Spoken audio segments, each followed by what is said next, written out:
ஆச்சி கொழுக்கட்டை மாவு வந்தாச்சு. ஆச்சி கொழுக்கட்டை மாவிற்கு கொழுக்கட்டை அச்சை கேட்டு வாங்குங்கள். There's one force that rises, fast, fearless and precise. The Indian Air Force, safeguarding the nation's skies, shielding our land, watching over the seas. இந்திய விமானப்படையின் முதுகெலும்பாக 60 ஆண்டுகளுக்கும் மேலாக சேவை புரிந்த MiG-21 போர் விமானங்கள் விரைவில் விடைபெறுகின்றன. இதை முன்னிட்டு ராஜஸ்தான் பிகோனர் விமானப்படை தளத்தில் விமானப்படை தலைமை தளபதி AP சிங் MiG-21 ரக விமானத்தில் கடைசியாக ஒருமுறை பயணம் மேற்கொண்டார். இந்த விமானங்களுக்கு வரும் செப்டம்பர் மாதம் சண்டிகரில் பிரியா விடை அளிக்கப்பட உள்ளது. இந்த MiG-21 போர் விமானம் இந்தியாவின் முதல் சூப்பர்சானிக் போர் விமானமாகும்.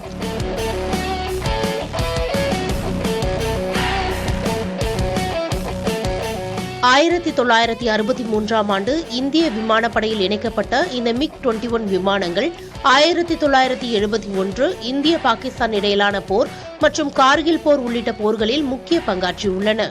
பல்வேறு சிறப்பம்சங்களை கொண்டிருந்தாலும் பறக்கும் சவப்பெட்டி என்ற எதிர்மறையான பெயரையும் இந்த விமானம் பெற்றிருந்தது.